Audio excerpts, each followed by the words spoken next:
प्रिय दर्शकों, हम और हमारे ग्रह चैनल पर आपका स्वागत है। दर्शकों, यह बात पहले भी बताई जा चुकी है कि किसी भी कुंडली में ग्रहों के बारे में कोई भी फलादेश करने के पहले ग्रहों को हर दृष्टि से समझ लेना आवश्यक है। ग्रहों के बलाबल, ग्रहों की मित्रता और ग्रहों की शत्रुता तथा अन्य समस्त बातों पर विचार करने के बाद ही ग्रह के संबंध में कोई भी फलादेश करना उचित है। पिछले वीडियो में हमने ग्रहों की नैसर्गिक मित्रता को समझा था। आज के वीडियो में हम ग्रहों की तात्कालिक मित्रता का वर्णन करेंगे। तात्कालिक मित्रता को सुन के मन में प्रश्न आता है कि यह तात्कालिक मित्रता क्या है। तात्कालिक मित्रता का मतलब कुछ समय के लिए मित्रता, या फिर किसी विशेष कार्य को संपन्न करने के लिए मित्रता, या फिर यह कहा जा सकता है कि किसी विशेष जन्म कुंडली के लिए मित्रता। इसका मतलब क्या हुआ कि ऐसे दो ग्रह जो आपस में शत्रु हैं परंतु किसी विशेष जन्म कुंडली के लिए तात्कालिक रूप से वह मित्र बन जाते हैं, या फिर ऐसे दो ग्रह जो आपस में मित्र हैं परंतु तात्कालिक रूप से किसी विशेष जन्म कुंडली के लिए वे आपस में शत्रु बन जाते हैं। तो ज्योतिष शास्त्र में ग्रहों की तात्कालिक मित्रता को समझने के लिए अत्यंत सरल सिद्धांत बनाया गया है।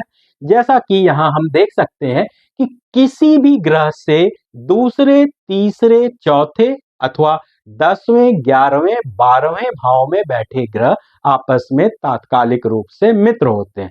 जैसे कि यहाँ पर सूर्य बैठा है, सूर्य से दूसरे, तीसरे और चौथे भाव में बैठा ग्रह और 10वें, 11वें और 12वें भाव में बैठा ग्रह आपस में मित्र होगा। मतलब सूर्य और शुक्र आपस में मित्र हैं, यहाँ सूर्य और शनि आपस में मित्र हैं, सूर्य और केतु आपस में मित्र हैं।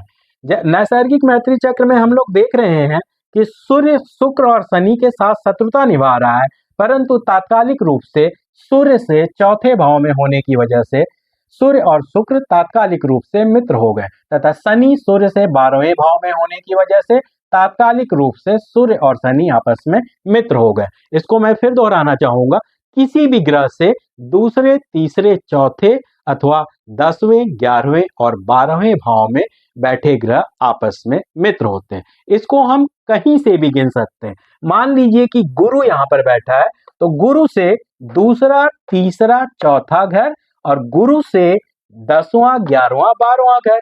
इसका मतलब क्या हुआ? बुध, मंगल और चंद्रमा दूसरे, तीसरे और चौथे घर में बैठने की वजह से गुरु के तात्कालिक मित्र हो गए, तथा 10वें और 11वें घर में बैठने की वजह से शुक्र और राहु गुरु के तात्कालिक मित्र हो गए। और अब तात्कालिक शत्रुता की बात आती है, तो तात्कालिक शत्रु कौन होते हैं? किसी भी ग्रह से 5वें, 6ठे, 7वें, 8वें या 9वें भाव में बैठे ग्रह आपस में तात्कालिक शत्रु होते हैं, तथा एक ही घर में बैठे हुए दो ग्रह भी आपस में तात्कालिक शत्रु होते हैं। तो यहाँ पर हम देख सकते हैं कि सूर्य से 5वें घर में 2, 3, 4, 5, 5वें, 6ठे, 7वें, 8वें, 9वें घर में राहु, गुरु, बुध, मंगल और चंद्रमा बैठे हैं, तो तात्कालिक रूप से सूर्य से राहु, गुरु, बुध, मंगल और चंद्रमा की तात्कालिक शत्रुता है। और यदि यहाँ पर सूर्य के साथ कोई और ग्रह बैठा होता तो तात्कालिक रूप से वे दोनों भी शत्रु की भूमिका में होते। इसका मतलब यह स्पष्ट है कि किसी भी ग्रह से दूसरे, तीसरे, चौथे भाव में अथवा 10वें, 11वें, 12वें भाव में बैठे ग्रह आपस में मित्र होते हैं, तथा किसी भी ग्रह से 5वें, 6ठे, 7वें, 8वें और 9वें भाव में बैठे ग्रह आपस में शत्रु होते हैं, तथा एक साथ एक ही घर में बैठे हुए ग्रह आपस में शत्रु होते हैं। इसकी गणना किसी भी घर से की जा सकती है। एक और एग्जांपल हम लोग देखेंगे, बुध। तो बुध से दूसरे, तीसरे, चौथे घर, मतलब दूसरे और तीसरे घर में मंगल और चंद्रमा बैठने की वजह से मंगल और चंद्रमा बुध से तात्कालिक रूप से मित्रता की दशा में आ गए, तथा बुध से 10वां, 11वां, 12वां घर, तो बुध से 10वें घर में शुक्र, 11वें घर में राहु और 12वें घर में गुरु।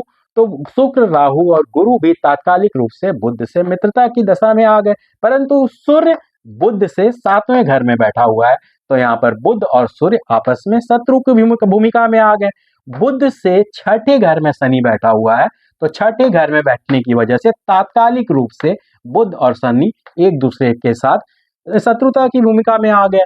यह बात स्पष्ट है कि ग्रहों के बारे में कोई भी फलादेश करने के पहले नैसर्गिक मित्रता के साथ साथ ग्रहों की तात्कालिक मित्रता को भी देख लेना चाहिए तथा ग्रहों की एक और प्रकार की मित्रता जिसे पंचधा मैत्री कहते हैं, अगले वीडियो में मैं ग्रहों की पंचधा मैत्री का वर्णन करूंगा। यदि यह वीडियो आपको अच्छा लगा हो तो इस वीडियो को लाइक करना ना भूलें तथा यदि यह वीडियो आपने ध्यान से देखा हो तो कृपया कमेंट बॉक्स में यह लिख के बताइए कि चंद्रमा और शुक्र आपस में तात्कालिक रूप से मित्र हैं अथवा शत्रु। तथा अगले वीडियो में ग्रहों की पंचधा मैत्री को जानने के लिए चैनल के साथ बने रहें तथा चैनल को सब्सक्राइब करना ना भूलें। राधे राधे।